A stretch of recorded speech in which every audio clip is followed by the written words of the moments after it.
Happy Harriet Tubman Day. We are here today with three Harriets. You're like, wait a minute, Harriets, what are you talking about? Three Harriets because we are three Black women who focus on helping Black women liberate from toxic jobs. So, again, this is Harriet Tubman Day, and we are here with three Harriets. I'm one of the Harriets to talk about ways that we help liberate Black women from toxic jobs. If you have not already seen, the doors are now open to the third annual Job Liberation Virtual Summit for Black women, which is May 1st through the 3rd. So get your ticket. And as I mentioned before, private consideration that you will not be seen on camera. So summit participants will not be seen on camera.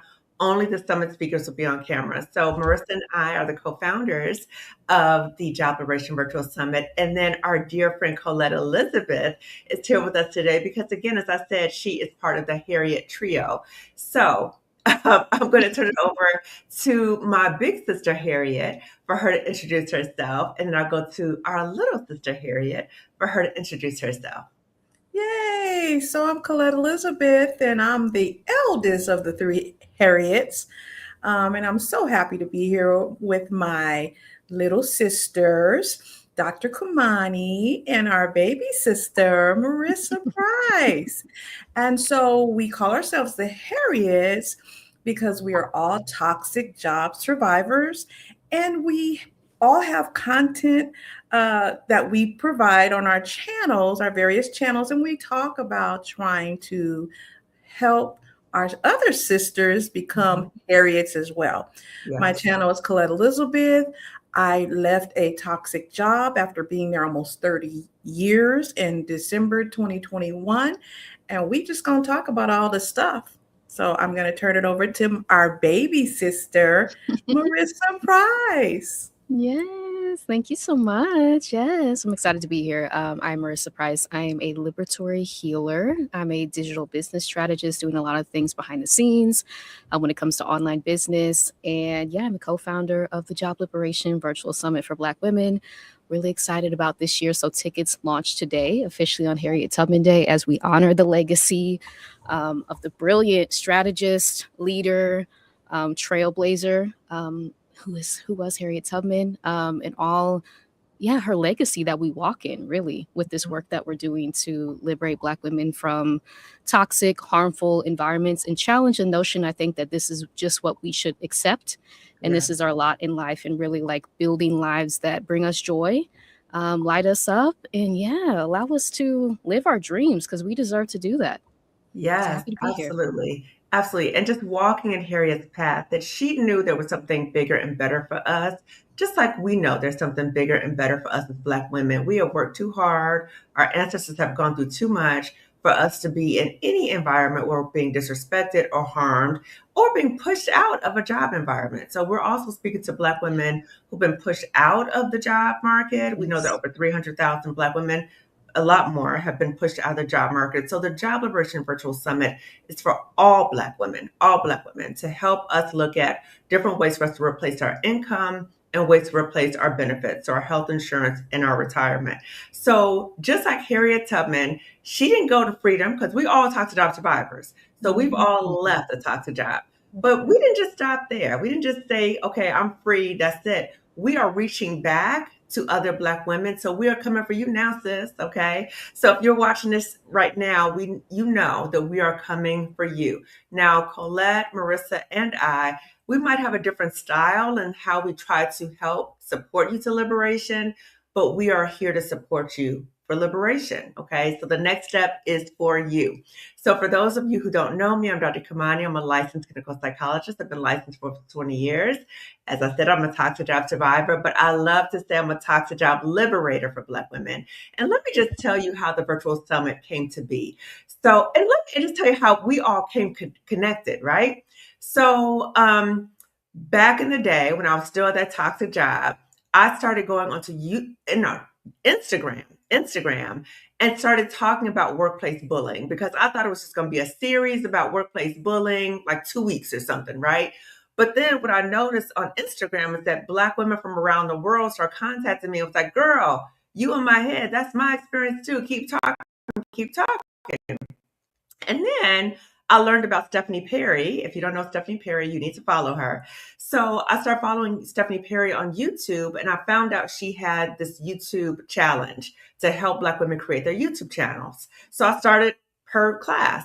And so when I was in her class, she asked, "Oh, so what do you want to focus on for your YouTube channel?" And I told her Black Women in Toxic Jobs. She said, "Girl, do that today. There's a need for that. Do that today." And so from there, I started going on YouTube and just telling about the experiences of Black women in toxic jobs. Some I will talk about my experiences, but more so the experience of Black women overall, because we have these parallel experiences. And as I said, the more I talked, I was like, wait a minute, this is not going to be a 2-week series. This is going to be an ongoing series. And I started interviewing more and more and more Black women around the world. And so that's how that came to be.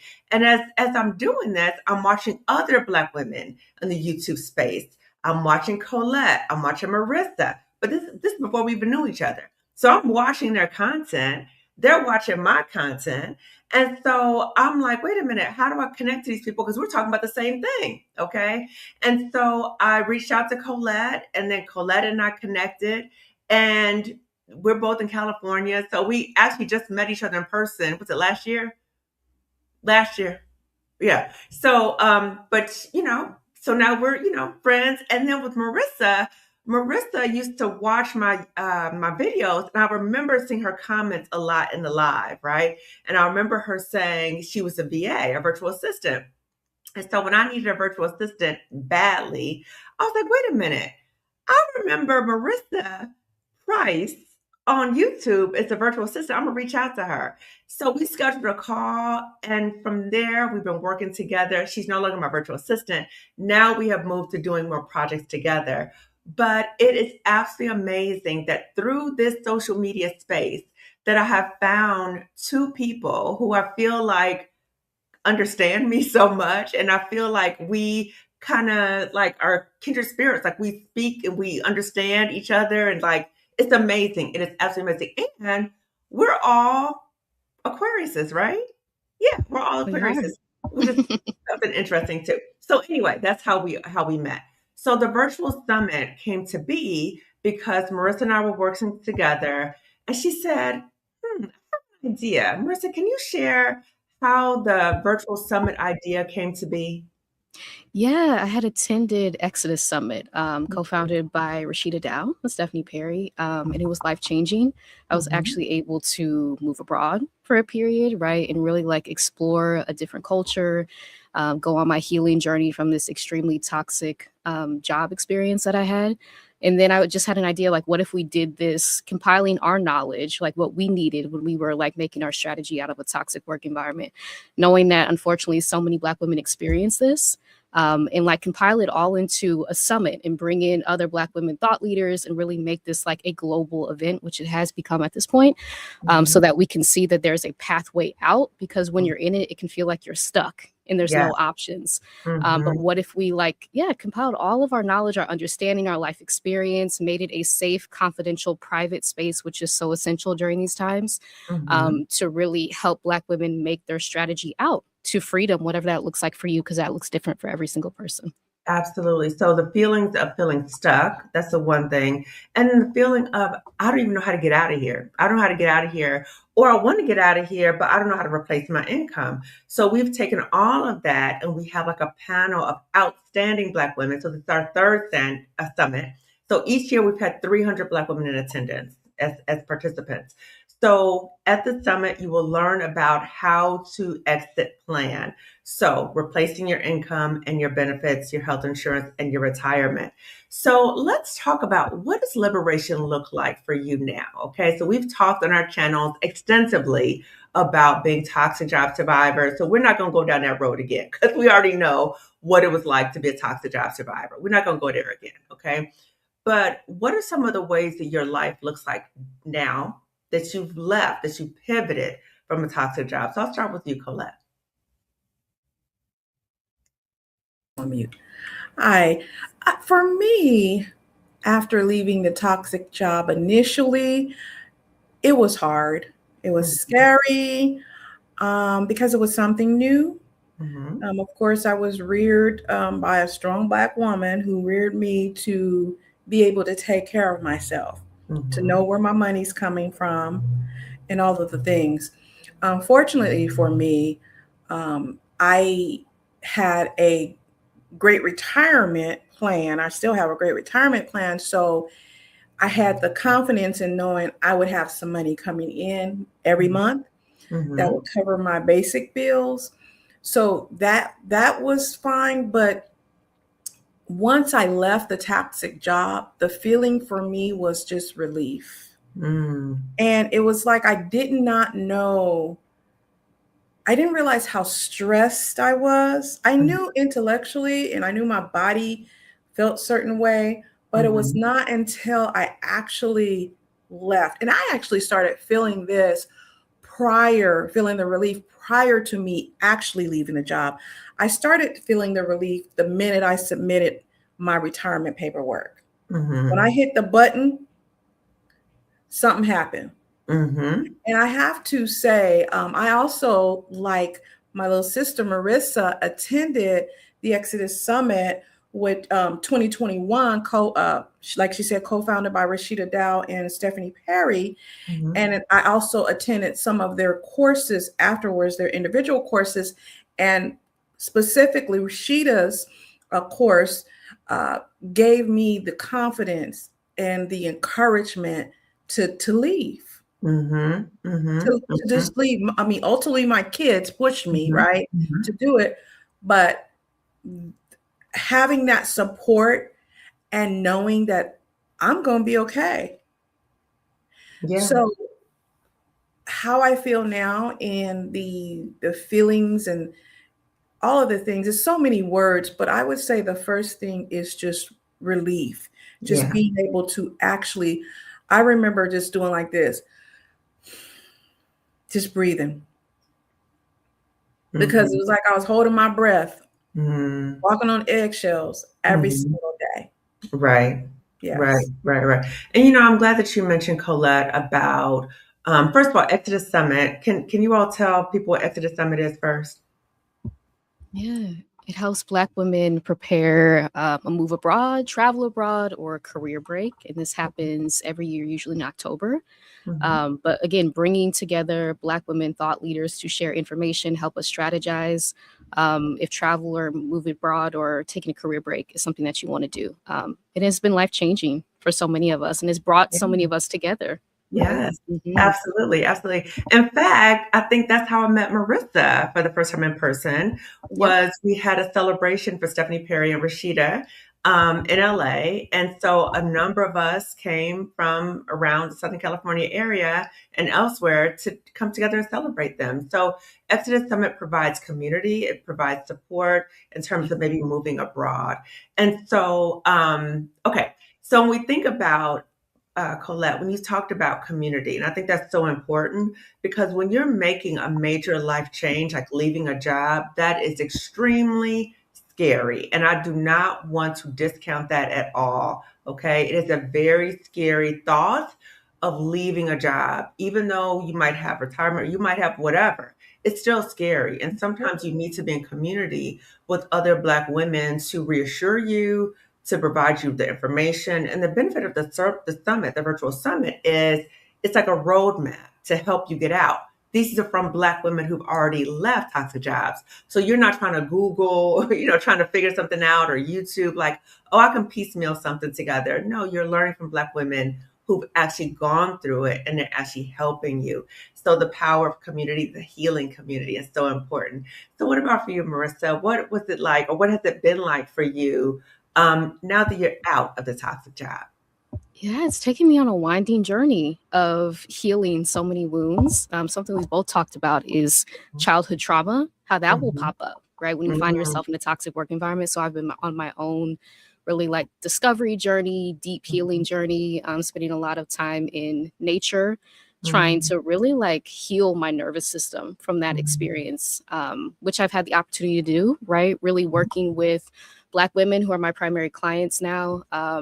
Being a digital business assistant behind the scenes and also as a coach, a life mhm, coach, helping other Black women who are in toxic work environments now, having choices about what I do during the day and not having to be around people who are really like tyrants, right? What I experienced in my previous work environment.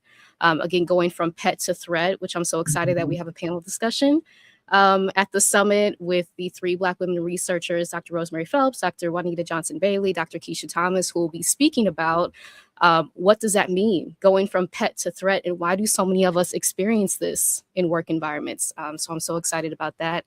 And just understanding that I wasn't the problem. I think Yeah. I've really been able to do that over the past 3 years, and just really like lean into my self-worth after that Mhm. experience. You really do have to rebuild yourself, kind of, right? Mhm. Um, After that really deep trauma. And so I love that a lot of us are speaking about how we did it, because it can feel impossible. Again, when Mhm. you're in the environment, to leave, and then what happens after that, right? Mhm. Because there's a lot of processing that you have to do, a lot of returning to your true self, your authentic self that maybe wasn't safe in that Mhm. environment. And so we're Mhm. going to be providing resources and honest conversations about how you actually do that at the summit. Yes, yes, yes. And let me just say, I'm so proud that we were able to get the 3 Black women researchers for Pet to Mm-hmm. Threat to Mm-hmm. come to our summit. Like, that Yes, is monumental. And to be it able is. to hear their words of wisdom and just to give honor to them for their research. Because when I was Yes. going to Pet to Threat at that job, I didn't know what Pet to Threat was. I No. experienced it, but I didn't know what it was.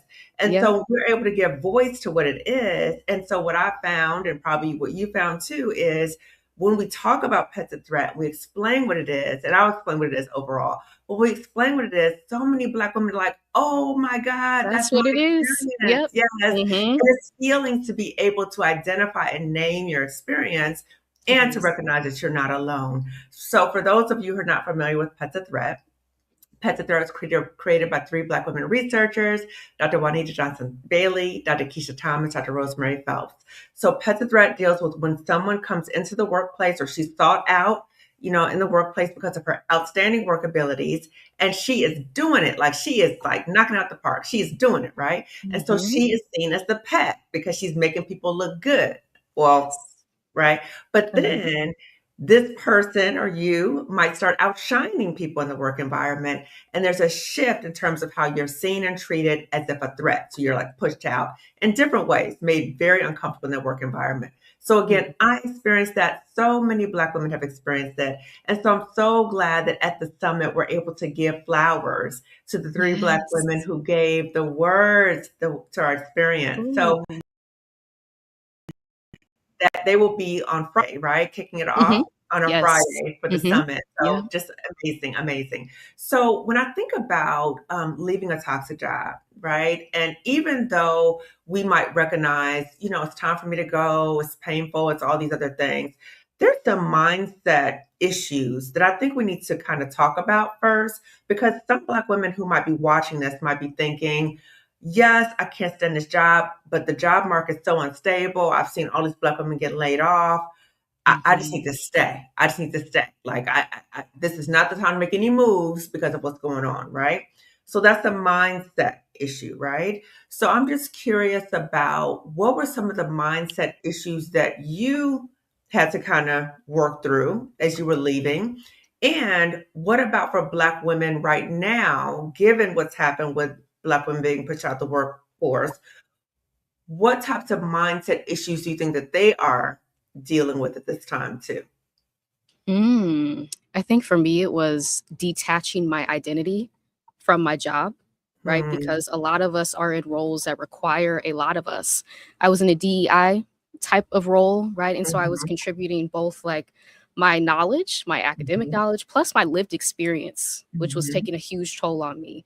And so to mhm. be able to like separate, this is what I do for income, and but this is who I am outside of this job, which Right. is really radical as Black women, right? Because the society tells us that they're one and the same. And so Mhm, to be able to like gradually over time being in community has been essential for me in that journey, to be able to see myself outside of what I do and know that I'm inherently worthy, I think was one of the huge mindset shifts that had to take place. mhm, Also unlearning that you have to suffer for mhm, success, right? mhm, That's huge, right? I believe now that my life should be joyful, should be full. I should have time to be in nature, right? All these things that really light me up. But when I was in that job, I didn't have any of those things, right? I didn't know until I got into community with other Black women that I'm like, oh, this is possible for my Mhm. life. I Mhm. had no idea. I thought it was just me like working, suffering, contributing Mhm. all my energy, all my time into this job. Mhm. Again, where I was going from pet to threat, right? And it's a huge, like, it's a huge traumatic experience when you Yeah. contribute so much of yourself and you're being shamed for it, right? You're Yeah. being pushed out, and having to realize that your worth exists outside of this work environment, even if people can't see it. Mhm. Getting around other people who are able to pour into you, I think, is so important. True. Also, unlearning like the strong Black woman narrative, right? And Mhm. realizing that we can ask for help. We can get into spaces that support us, that uplift Mhm. us, and we Mhm. don't have to do this journey alone, because trying Mhm. to cobble together a plan, a strategy, while you're experiencing trauma without the support can be really difficult, if not impossible. So that's the True. purpose of the summit. True. True. True. What about you, Colette? What were some of the mindset issues that you had to kind of let go of or address for you to get ready to say, I'm out? I think for me, because I'm a natural fighter, I don't let people uh, dictate to me who I am, what I am. So for me, the biggest part was they're not going to run me out of my position. And I had been in upper management for many Mhm. years, Mhm. and because I saw so much bad management and I wanted to be a good manager, I actually Mhm. went back to school in my 40s to secure my and earn my master's in Mhm. leadership and organizational studies. That's why I went back to school. Mhm. And then I went back to also pursue my PhD in leadership because Mhm. I wanted to be a better leader. I Mhm. wanted to go beyond being a manager and be a better leader. I wanted to be a good leader. Mhm. And I thought by understanding different things that it would help me to serve as an example to not only the managers that reported to me, but Mhm. my peers that I worked with, the peers that I work and my managers and leaders that I work for or reported Mhm. to be an example of, hey, you know, we can do better and we need to do better. And this is how we can do it, Mhm. and Mhm. um so that was number one, was they're Mhm. not going to run me out of there. Mhm. Mhm. The other thing was, and let me just share this too. Um, in addition to not feeling like not wanting people to tell me what I'm going to do with my life, Mhm. I had also felt like I had invested so much in this. It's kind of like those relationships we've all been in before where, we know this person is not helping us. They're harmful to us. But we've been in it. It's familiar. So it's like that old saying, the devil you know is better than the devil you don't know, right? Mhm.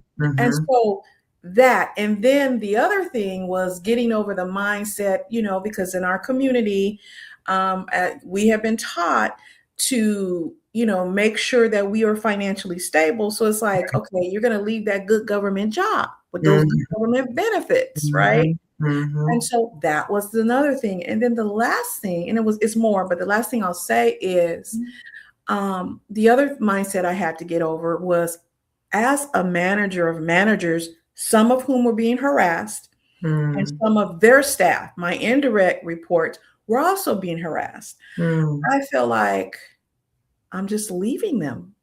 Sense I of didn't want abandonment. to leave them. Mhm. I didn't want, I'm like, I didn't want to leave them.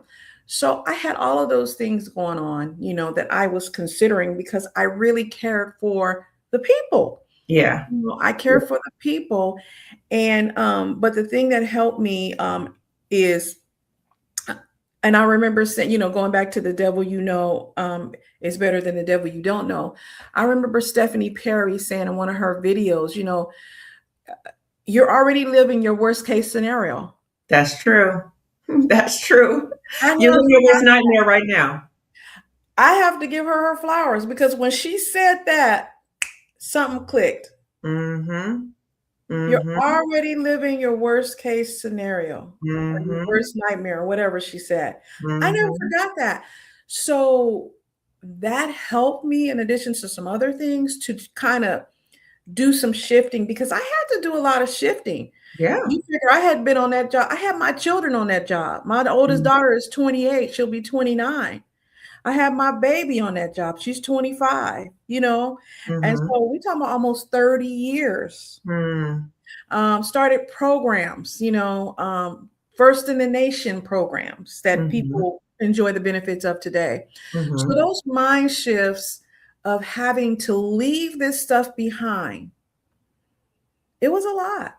Yeah, yeah, it is a lot. And it's interesting. I'm gonna quote you because something that you said is, sometimes the strongest thing you can do is to walk away, even though you've given so much time and so much energy and the devil and all of that kind of stuff. It's kind of prioritizing yourself. So I want you to talk a little bit more about that. And I also want you to talk a little bit more because Black women watching this right now might be in a similar position because I've heard this so much from Black women about I can't leave my team. I can't let my team down. I can't leave my supervisees. I can't, if they're teachers, I can't leave the kids. Like I've heard this sense of like, I have to sacrifice my life for everybody else. And, I'll be okay or I'll figure it out. But I have to keep doing this because I feel so guilty, the thought of leaving. So how did you get to the point of saying, I have to prioritize me? And the other part about sometimes the strongest thing you can do is to walk away. It's not a sign of weakness. And I think that's so important for us as Black women because we've been taught to fight. You know what I'm saying? Because so many people are trying to come at us that we have had to develop a sense of confidence and we've had to be strong. People will say, "Oh, you're so strong." I'm like, I ain't got no option. You know what I'm saying? Like, we don't have an option as a Black woman. So, can you speak a little bit more on those 2 points? So I have to be honest with you, and this is where community comes into Mhm, play, family support, and all those things. So as it relates to me actually leaving and saying I have to prioritize myself, my mhm, children, my girls sat me down. God is so good because it was during the pandemic, everybody was at home. My mhm, kids were at school at UCLA. mhm, So campuses had shut down. And so the girls were at home. Okay. And everybody was so they were able to actually visibly see the impact that mhm, this job was having on me working remotely as a mhm, manager of managers. mhm. And my oldest had to call the ambulance, I think twice, because Oh, we thought I was getting, having a stroke or heart attack. We didn't right. know. Okay. And so I was sat down. My children sat me down and they told me, you have got to leave. Mm, And I was like, well, I think if I work another year, my retirement will be, my retirement would be higher, and it would have been substantially higher, right? mhm, Um, and my oldest daughter said, "Mommy, what good is more money in retirement if you're dead?" mm, mm. Yeah, That's sobering. what she told me. And when she said that, Sobering. Yeah. look, she said, "What's the point?" Right? And Mhm. so I thought, "Oh my gosh, oh my gosh." And so I just and she stood over me, made me fill out the retirement stuff. The oldest daughter, she'll be coming out soon. You'll see. She's like, now push the button. And I just sat there. She says, Mommy, push the button to Mhm, hit submit. mm, You apply for a retirement online. mhm, And I was terrified. And she said, Mommy, push the button. I pushed the button. And when I pushed that button, I was like, that's that one. yeah, As far as sometimes the best decision you can do is to walk away. That's not mine either. I mean, it's those are my words, but that's mhm, how um I kind of remember I was in a really bad marriage. mm, My girl's father, and some things had happened, and I didn't want to leave because mm, I'm like, I don't want to be another statistic. I don't want to be another Black woman, single Black woman with children. I want my family intact. I want this. I want that. I feel like I'm giving up. I feel like I'm running out.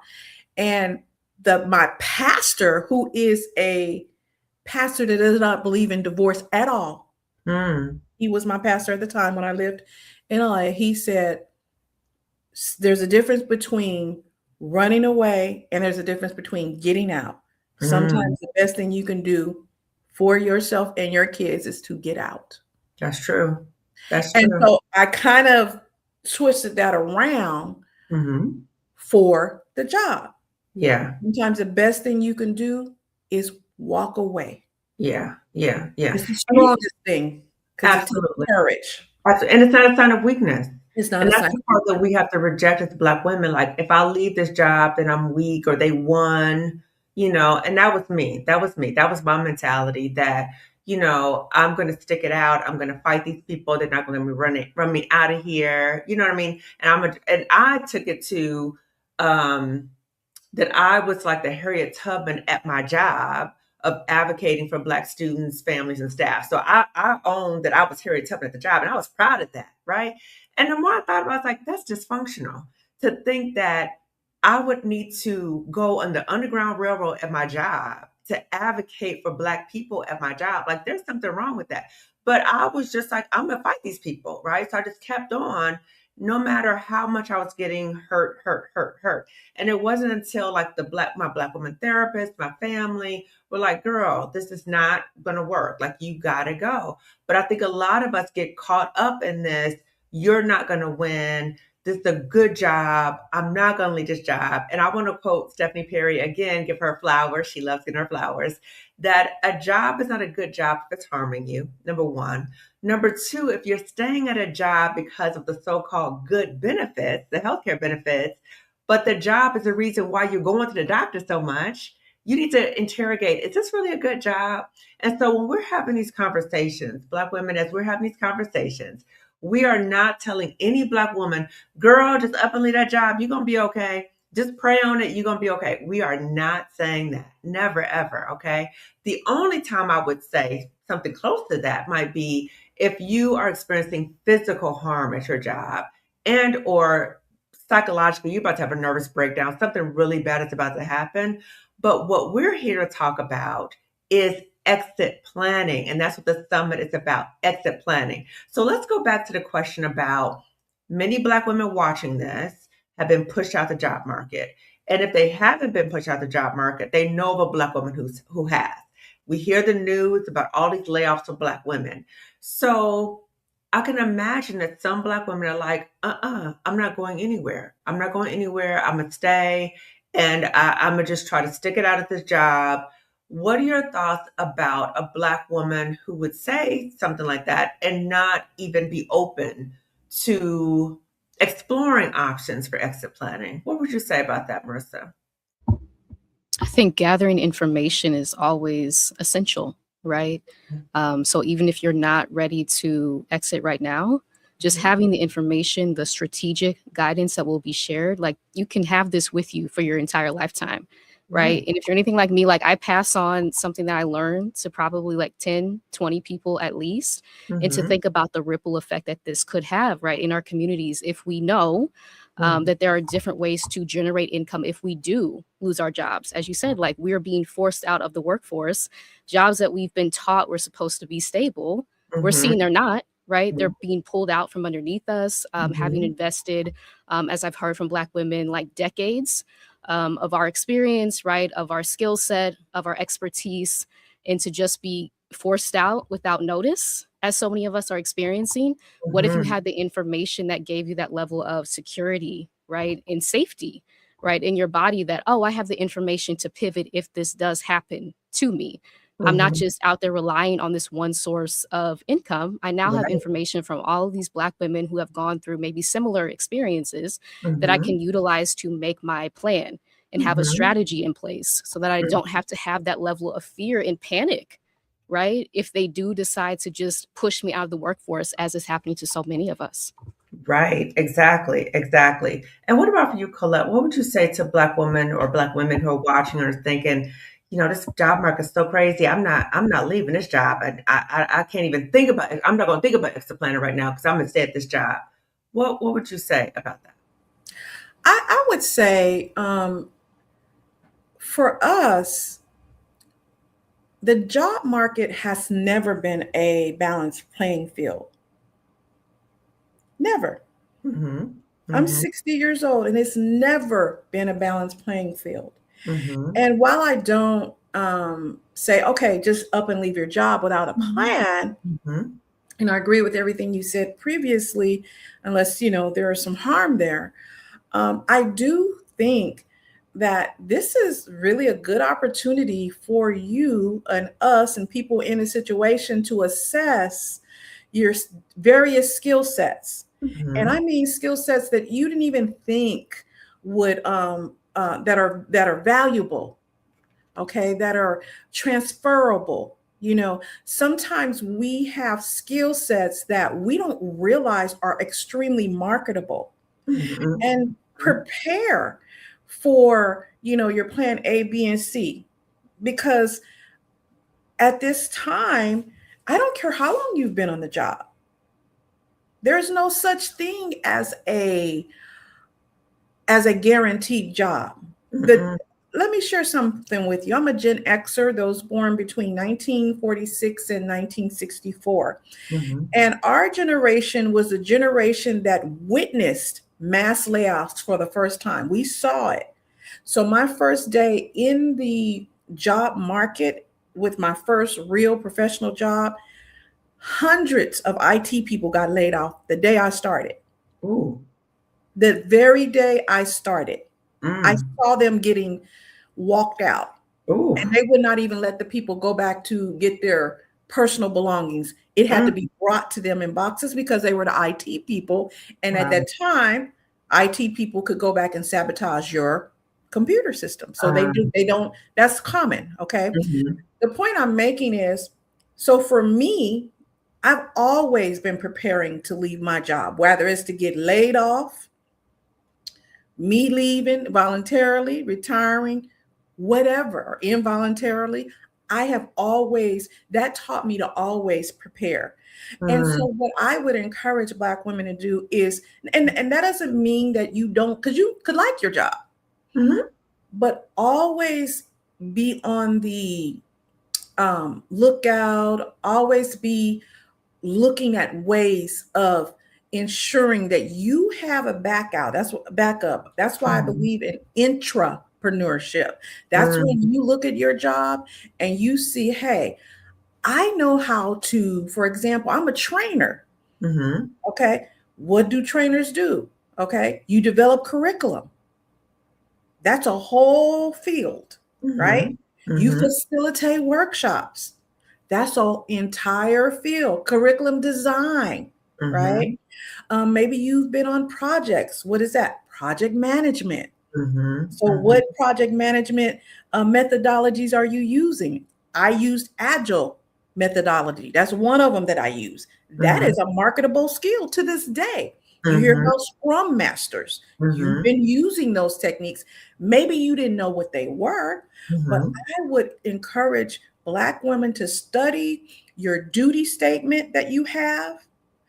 Look at those duty statements. Look and see what's being look for in the market, whether that's working for another company or your own business. Mhm. See which one of those duties you're doing, you're proficient at, you're competent at, you're excelling at, and start keeping an inventory of your skill sets. I did this from here to here. And I used to tell people that when I did career coaching as a manager, hey, this is a transferable skill. This skill is valuable. This skill is a human resources skill. This skill is call center management. Does that make sense? So, Mhm. prepare yourself for leaving. Even and if you don't leave, that's good. But you got some things, and they used to, and my job knew that. They knew that I collected skills. In fact, they would say, oh, Colette collects skills. And I did. Mm. The other thing I'm going to say is while you're on that job, if they have some free training and some free workshops, take advantage of that stuff Mhm. now. Get the certificates if you want them, not because you're trying to prove anything to anybody, right? I'm not saying to do that to prove anything to anybody. If Mhm. it's free, and you think that you may benefit from it, maybe you want to be do some things on the side, your side hustle. I don't like the word side hustle, but whatever. Start building up your skill repertoire. Exactly. Because I know people, and I'll end with this, who have left where I worked, and they are now consulting that same place. So they commanding more money than they were making annually. I've had people ask me to consult, not that agency, but at the time I just was still healing. So I couldn't go back, but keep those things in mind and think outside of the box. Mm-hmm. Okay. Because it's people who worked for the federal government for years, and it's not just Black women that are losing jobs. We got Mm-hmm. white folks out there losing jobs too. Mm-hmm. Okay, so if they losing jobs, we gonna be losing jobs, and we have Right. to act like that. It's not Right. different from any other time. Other Right. than we're able to report the numbers in real time now. We've Yeah. always been the last hired and the last hired and the first fired. That has always been a thing. Mm-hmm. Mm-hmm. It has. And, and I said, come in the chat, be prepared at all times. And I completely agree, Colette, because, as our elders have said to us, stay ready, so you have to get ready. So if you have options, you know about your options, you know what you can do. Even if you like your job, it's important to know, well, if this goes south or if something happens, I know what I can do. The other thing that I appreciate you said in terms of not only transferable skills, but sometimes in the trainings you get at the job for free, right? Take advantage of that. But also when I think about like the connections I made at the job, not my coworkers necessarily, yes, them too, but also other people I've met through the job, like my professional connections, they were pivotal to me leaving in terms of getting other opportunities. So sometimes when we're at jobs, we have to be mindful of who are the professional connections that we're making, and can we follow up with those people and see if there's opportunities available as well. Now, there's a question about the Job Liberation Summit where people think if it's only for entrepreneurs, right? Marissa, can you respond to that question that I often get? No, not at all. In fact, we have Charnay Horton, who is one of our speakers this year from the Resume Addict, who will be walking you through like how to update your resume if you are looking to apply to another job. We have Celeste, who will be speaking about how to find contract roles. And so there are all these different options that exist. And it's not just entrepreneurship. No, absolutely not. We have speakers talking about so many different topics. If entrepreneurship is not your thing, because I've been an entrepreneur for almost 3 years, and it is difficult, I'll be the first to say that. But if it's your passion, it's your dream, we do have resources for that as well. But to know that there are different areas for you to pivot to, right? Outside of maybe a toxic work environment that you're in, if you have recently been laid off, these options exist and you don't have to feel stuck or that you're without like a next path to take. So a Absolutely. myriad of resources, a myriad of options from our speakers this year. Yeah, I'm glad you said that because I think sometimes people think about the summit, they're like, wait a minute, you tell me to lose my job. No, that's not what we're saying, Yeah. right?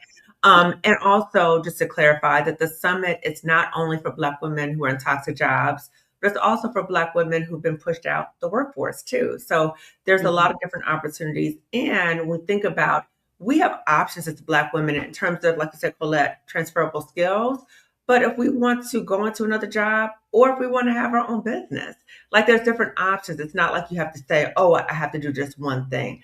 Now, something else I was thinking about is, sometimes the people around us can be influential in terms of decisions that we make about our job. Okay. So I've been very vocal about, my mom was not happy about the thought of me leaving my job, that good government job, because she had a good government job that she retired from.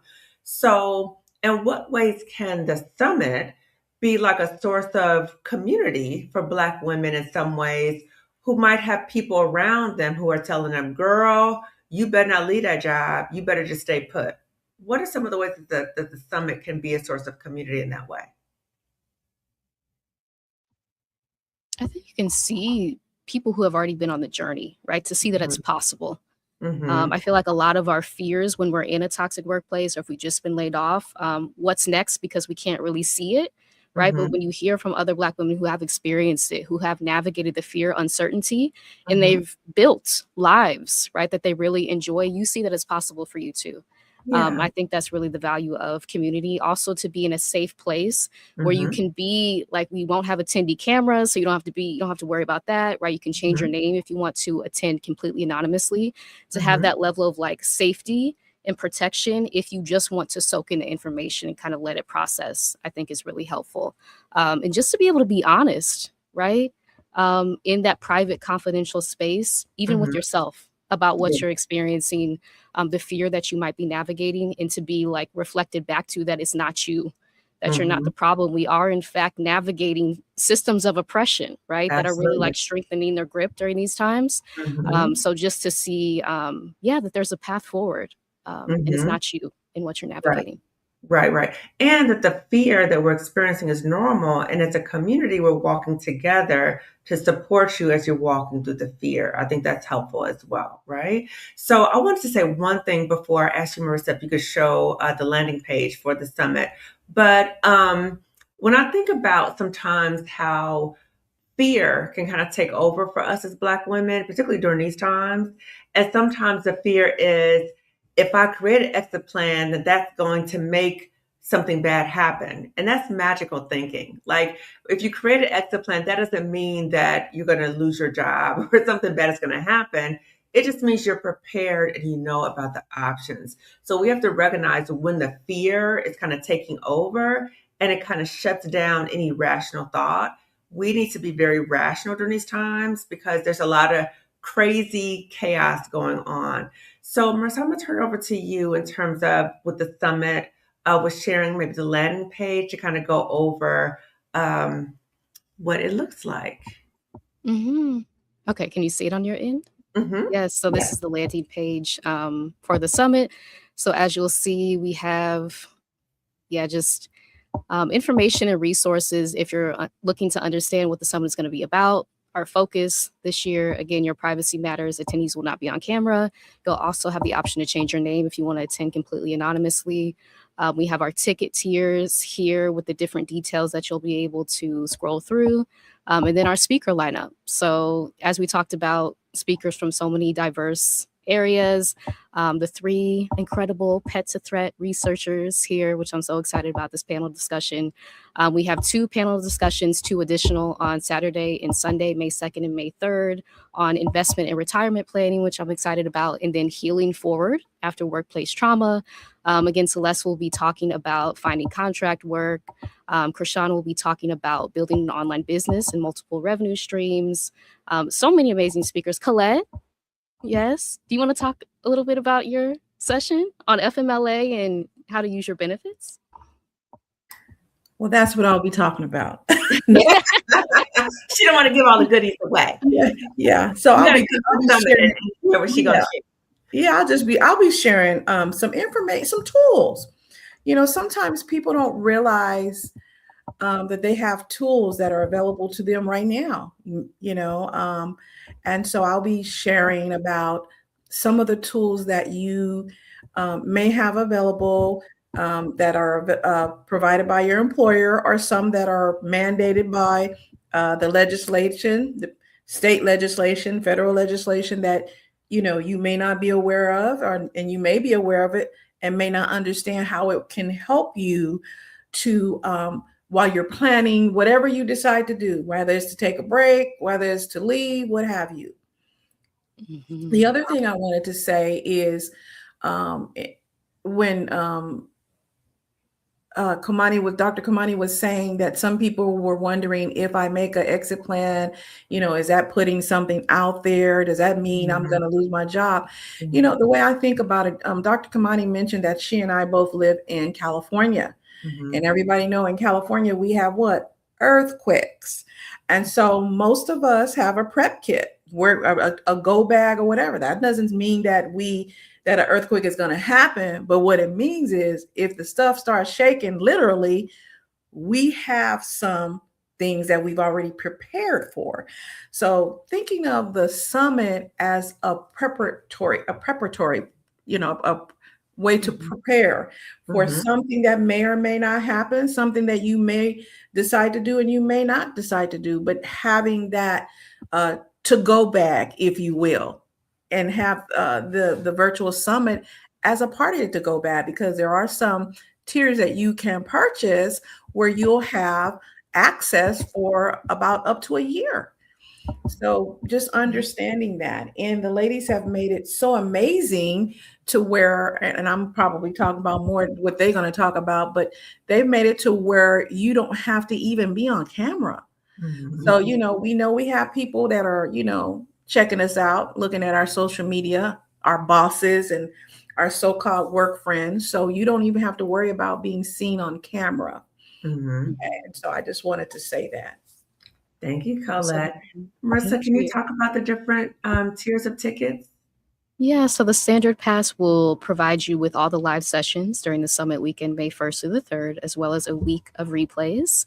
And it is early bird pricing, so I do want to mention that too, through March 31st. So these will be the lowest prices through March 31st. The premium pass will provide you with a year of replays, as well as our financial liberation lab bonus workshops, 3 of them.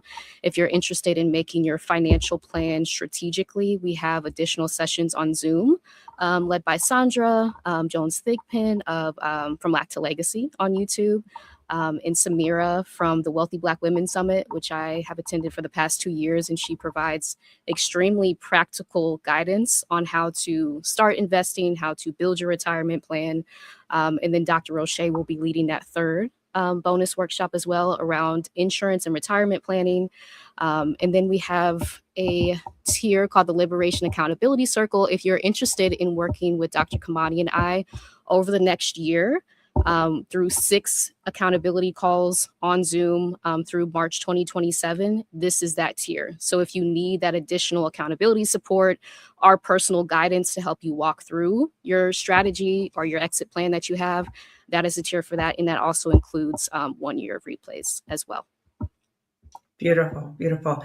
And I wanted to add that when you come to the summit, also, you have an option to be a part of the WhatsApp community. And that WhatsApp community from last year, like they are popping, like they are like really sharing a lot of information. They're meeting up, they're supporting one another, they're sharing resources. So that's a community that you will have in terms of participants. Okay, so there's a lot of support available to you.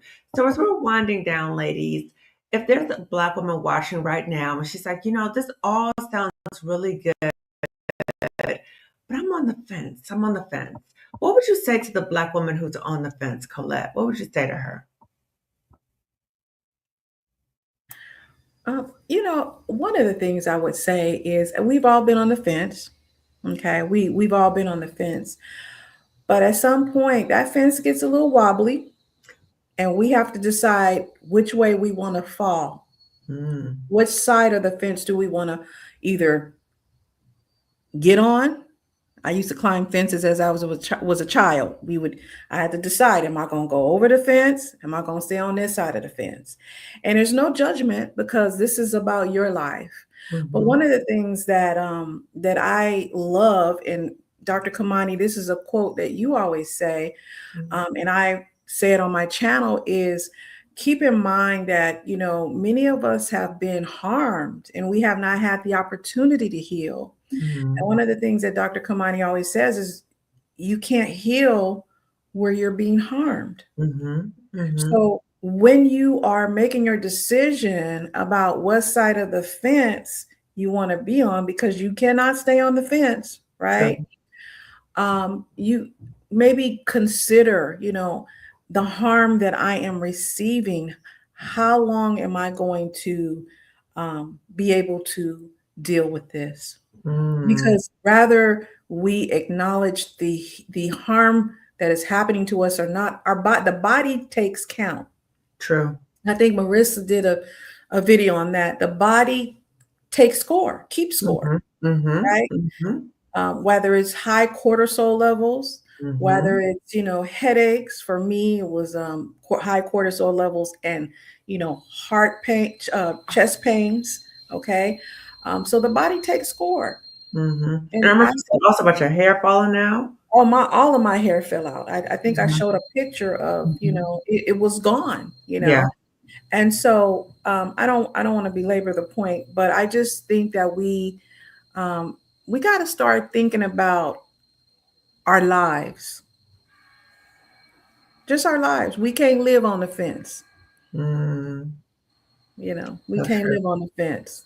So true. So true. And being on the fence has the prickly things that come up, right? So you're always feeling a sense of just discomfort because you're always getting stuck, by the things that are happening at the job or just the apprehension or just the catastrophe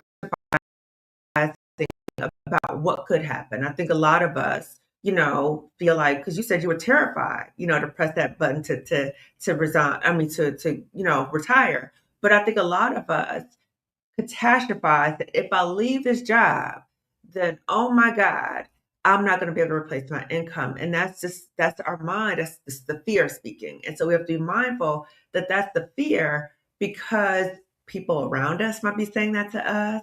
And so we start thinking, oh my God, I'm going to end up homeless or all these bad things are going to happen to me. But the longer you stay there, it's not going to make it any easier for you. It's going to make it even harder for you. And so part of it is acknowledging the fear is going to be there. That's a normal emotion. Okay. But also knowing that avoiding making any moves, avoiding exit planning is really not going to help you either. So, how do you take those small steps coming to the summit? You take those small steps in community with other Black women who've done it, who've already done it. So, you're able to finally make that move. But yeah, staying on the fence is not going to help. You're going to continue to be harmed. What would you say, Marissa, to a Black woman who might be watching and she's on the fence about coming to the summit? Yeah, I would say give yourself permission to imagine something different, right? A lot of these toxic work environments, they really attempt to steal our imaginations and Mm, make us feel like this is the only thing that we'll ever do, which is true. why like leaving can be so scary.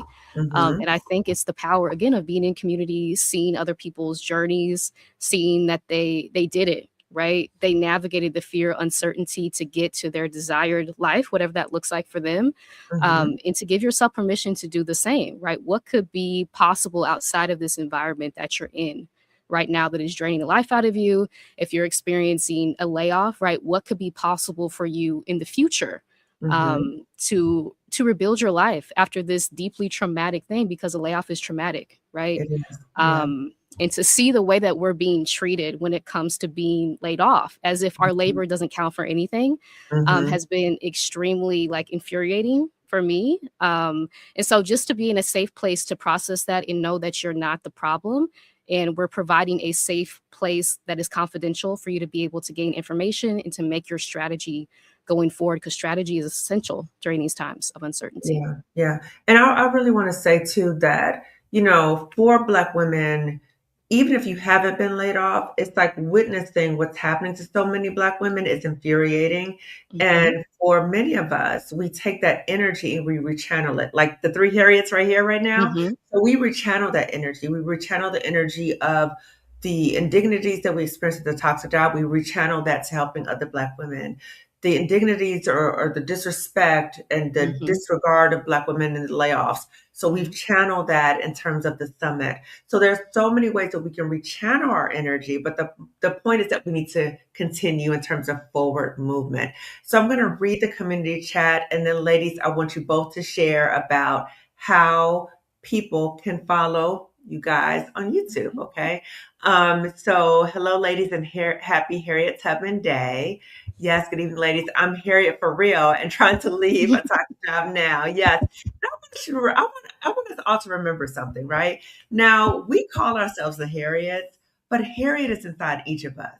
She is. Hmm. She is. And so we have to remember that we have to be true to ourselves and we have to be mindful of what does freedom look like for you? Because it looks different for everybody. What does freedom look like for you? And are you in environments that support the expression of your freedom? And are you around people that support the expression of your freedom? Because sometimes you might be around people who are not. And so sometimes you need to check your circle. Okay. Let's see. Hey, ladies, so excited for y'all to get into this chat. Always divine conversations. Please keep talking. Much love. Thank you. Thank you, Dr. Kamani. I learned about Pet the Threat from you. Thank you. I was so shocked. It was so accurate. Instant eye opener. Y'all are really onto something. Keep going. Thank you so much. I'm glad I caught this. Everybody, as you're watching this video, give it a thumbs up. So it suggested other Black women. And also, please share this video with at least 2 other Black women as well. Okay. Will be a wonderful summit. Yes, it will. Evening, ladies, what a phenomenal lineup of women for the summit and this discussion. Agreed. 3 incredible women who model what genuine collaboration looks like. What an amazing lineup of other Black women, inspiring and affirming. Thank you for your leadership. Oh, well, thank you. Thank you all for watching. Thank you all for those of you who plan to come to the summit. And if you don't plan to come to the summit, still share this information with other Black women, because if you know a Black woman, unfortunately, she is probably either in a toxic job or she's been in a toxic job. She's had a layoff. Something has happened in relation to her job. So And please share this information with her so she has access to resources. We're going to can I say, share real quick, if you want to sponsor another Black woman to attend, we do have that option too. So you can also reach out to us, support at liftingasweclimb.consulting.com if you'd like to sponsor another Black woman to attend. And I can provide you with those details. Thank you, Marissa. Okay, Colette, can you please share with the wonderful people here and those watching the replay, how can they follow you, Harriet? Oh, they can follow the older sister Harriet on YouTube. Colette Elizabeth is my channel name, and the Colette Elizabeth is the Instagram handle. I want to say one thing. This is my youngest daughter coming in and out. I want to say one thing. We talked a lot about mindset, and this is not to make anybody feel bad about their situation, where they are if they decide to stay. But since it is Harriet Tubman Day, I do want to end with a quote that she's attributed it to saying. Okay. One of the things she said is, I freed 1,000 slaves. I could have freed 1,000 more if only they knew they were slaves. That's a mindset thing. True. So what she was saying is that I can give you the information. I can offer to show you the way. I can do all these things. But at the end of the day, each and every one of us has to make a mind shift. Okay. A change of to just be we have to think it. Okay. We have to understand that it begins here before we can even move. Because the truth of the matter is, you could leave a toxic job and still be harming yourself if you continue to engage and keep entangled and try to figure out what's going on with that toxic job. We're talking about being free and being liberated. Okay. So I didn't want to lecture, but I just thought that making sure that we understand that it's a mindset thing, because we know that we're going to be fine. I'm not saying get up and leave your job today, tomorrow, whatever, but thinking that you're not going to make it afterwards, that's a stop right there. One thing we do know is that things will not be different if we don't do things differently and we don't think differently first. So true. So true. I loved how you quoted Harriet to close us out. I love it. I love it. And Marissa, what would you say in terms of how people can follow you on YouTube? Yeah, my YouTube channel is Marissa Price Heals, providing a safe place for mostly highly sensitive Black women and femmes to heal from trauma, to rise and transcend what we're experiencing now.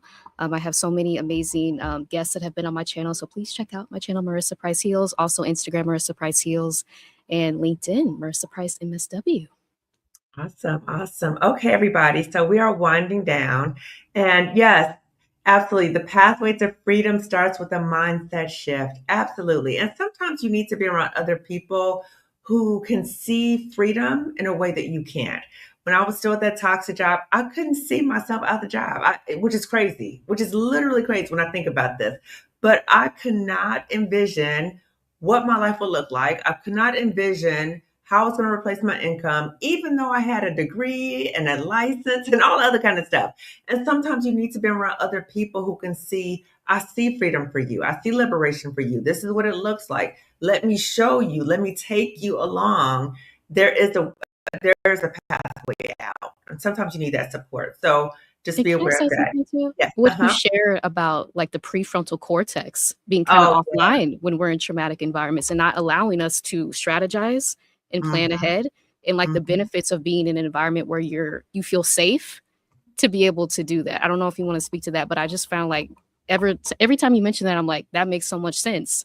So Why true. we So can't true. envision or plan in Mhm. these environments sometimes. Exactly, exactly. So, like when we are in a space where we perceive danger, and I would say right now, many of us perceive a lot of danger going on because there's constant nonsense going on right now. And so, when that happens, our brain will receive information about, okay, how do I interpret? What do I need to do to respond? So, our amygdala is what receives that information, and the amygdala is like, uh oh, we're in danger. So when we're in danger, we perceive we're in danger, we get into this fight, flight, or freeze mode. So that's many of us right now. Fight, fight, or freeze. I gotta stay at this job. I gotta stay at this job, right? Mhm, Or fawn. I'm gonna try to do whatever I can to make everything's okay because I don't want anybody noticing me because I just gotta mhm, keep this job. Okay. Many of us are not just upping and leaving. Okay. mhm, But when that happens, when your amygdala takes over, then you can't access your prefrontal cortex. Your mhm, prefrontal cortex, that's where you plan, you judge, you organize. Okay. So the hope is that by you coming to the summit, that you're in a safe space with other Black women who are there to support you. You might not see their names and their faces, but you'll see the speakers. Okay. And you mhm, know that you're in a community with other Black women. Like I said, we've had 300 Black women in attendance each year. So mhm, as you come into this space, you know that you're in a safe community of Black women who are there for a common purpose, who are all trying to exit plan and or trying to pour into you. And so when you know that, then you can kind of relax and you know that you're safe. So you can kind of turn down that fight, flight, or freeze, right? You don't have that response in a safer environment. And then that way you're able to access your prefrontal cortex and you're able to plan, organize, and utilize that judgment for your exit planning. Okay, so thank you for reminding me about that, Marissa. That's why I mhm. love these women. These women are so dope. They are so dope. And when I tell you, it's like, I'm telling you, brought them, Mhm, God brought us mhm, all together because the way we think, the way we talk, the sense of I would say the moral compass that we have is so mhm, aligned. It's unbelievable. Like sometimes Marissa would say something, or Colette would say something like, "Oh my God, I was just about to say that. I was literally just about to say that." And so it is so beautiful to be in sisterhood with you two, and just of course, I never would have wanted any of us to experience a toxic job. mhm, Okay, never. mhm. However, one of the things, bright spots out of that has been I have met incredible Black women like you all. Yes. So I'm so honored for that. And I'm so honored for the Black women I've met in this YouTube channel who come watch me or anything. So I just appreciate having a space for us as Black women to speak our truth Yes. unapologetically. Mhm, Unapologetically. The part I didn't add about YouTube was when I got onto YouTube and I started talking a little bit more about my story, it was really a way for me to refused to be silenced because when I was at that toxic job, they did so many things to humiliate me and to silence me. So mhm, my reaction to that was, okay, I'm gonna get even louder on YouTube, right? And so this is my way of channeling that anger, but also channeling the refusal to be silenced. And I yes. can speak in a way about toxic jobs that maybe a lot of Black women can't because they're still at the toxic job. So I'm liberated. I can say whatever I want to say. It's a total different experience. And so I appreciate, having the freedom to be able to speak our truth. And my hope is that if you're not able to speak your truth, that's your job, which I understand, that you find other spaces where you can. If that's therapy, if it's in a community of other friends or Black women or whoever that is. But my hope is that you find a space where you can speak your truth because that silencing that they do for you at that job is oppressive and it can cause you Mhm, to start beating up on yourself. It can cause a sense of self-loathing, like, dang, I can't believe those people talk to me like that. And I let them da da da, and I should have said da da da. you have to recognize that you assessed that that was not a safe space for you to do that. And so Yes. sometimes we do things and we, deal with disrespect because of our own survival. And so we have to be mindful as Black women that we don't beat ourselves up about that. Okay, let us not do that. And let us practice self-forgiveness because we have made the best decisions that we can given the situations that we're in. So let us practice self-forgiveness. Let us give us permission to seek out and access resources like the Job Liberation Virtual Summit for Black women. Again, registration is now open. Early bird pricing ends March 31st. So get your ticket. And we hope that you will see us there because, again, we won't see you because you won't be on camera. Okay. So, any last words that you all want to say, my Harriet? Mm. I wanted to say one of the most insidious things about going through a toxic job situation is the silencing Mm, and the sense of isolation. mm, One of the most liberating and rewarding things about being on this side of that experience is using my voice, using and sharing my experiences. And I talk to Dr. Kamani about this all the time. Sometimes I get triggered when I see other videos that talk about, some of the things I experienced. But one of the most rewarding things that I've experienced is other women that I have personally known who have called me and said, Colette, this is what's happening. mm. This is what's going on. And then for them to leave and say, I left. I left. Or when somebody calls me, or even in my comments that says, you know what? I'm not going to take it anymore. I'm planning and I'm leaving. And Yeah, it makes me feel, I feel like my stuff happen for a reason. I believe that scripture in the Bible that says all things work together for the good of those who love the Lord. And I mm, stand on that 10 toes down because yeah, while it was painful for me being able to reach back and say, baby, listen, yeah, this is going to be hard over here.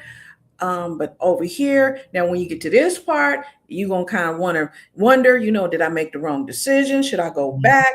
mm, But when you get right here, you're gonna be like, oh hell no, I ain't going back. You're gonna have some people calling you, so don't talk to these people. These other mm. people gonna call. So being able to map out real stuff, Yes, not that fake stuff. We talking about real stuff. yes. And that's what I love about Black women. We talk about the real, real, real. And, I can speak, I think, for the three of us. Mhm. We do it because we love Black women and we want you guys to win. We want us to Absolutely, win, you absolutely. know, and to get our flowers while we living. Okay, so Right. I'm going to give my flowers to you, Dr. Kamani. I want to give my flowers to you. Give you your flowers, Marissa. Because you guys are younger than me, but I learn from both of you all the time. So I just wanted to say thank you because you could be doing something else. Mm. You could have kept your stories to yourself. Yeah, You yeah, I know, was going to say that. I was going to say that, like, for all of us, we were not content just for us to get out. It's like, no. because I'm still mad, right? When I look back and I see other Black women experiencing the same thing, even like at the workplace that I left, Black women Mm, still experiencing, right, discrimination, disrespect. I'm like, it infuriates me. And so to mhm, be able to channel that, like you said, like alchemize that pain mm. into something that can help other people, is something that, yeah, is so important and that we can do. I feel like that is unique to us as Black women. Marissa, I love what you said. You said alchemize the pain. Hmm. That is so true. And it's so interesting too. When I think about, I've reclaimed my Harriet Tubman from that job because I'm like, that was ridiculous what I was doing.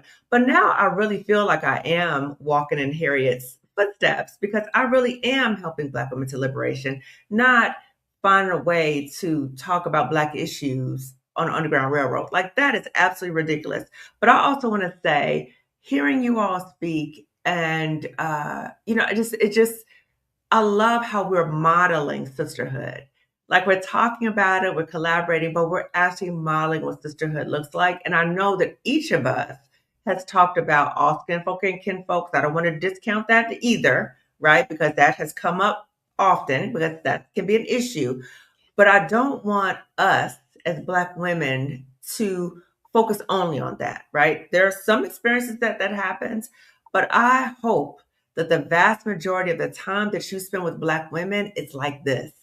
It's like a sisterhood. That is my hope. The other thing I want to say is when you said, Colette, about uh like sometimes you're put in positions to do certain things, right? And I just think about the woman I was before compared to the woman I am now, the woman I was at that toxic job. I feel like those fools woke up a sleeping lion. You know what I'm saying? Like I was, even though I was miserable towards the end of that toxic job, miserable. I hated it, right? But I was still going. I was still, doing what I need to do, whatever. But they pushed me so far that I couldn't take it anymore, right? They woke me up. They woke me up. And so I went from a woman who could not stand social media. I mean, when I tell you people would send me LinkedIn invitations, I was like, what is this LinkedIn? Like, this is annoying. What are people doing? Like, I can stand it, right?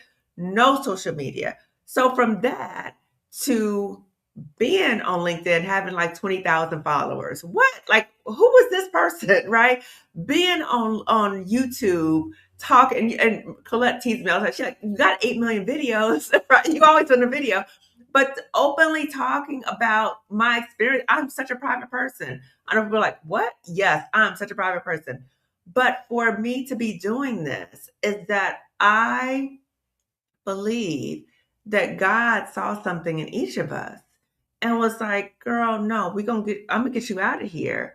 But you have a duty. You have a duty to reach back and lift as we climb. It's my best. You have a duty to do that. And so when I do that, it fires me up. Like I'm like, so I was tired earlier today. I'm telling you, I was tired, right? I want to take a nap today. I couldn't take a nap.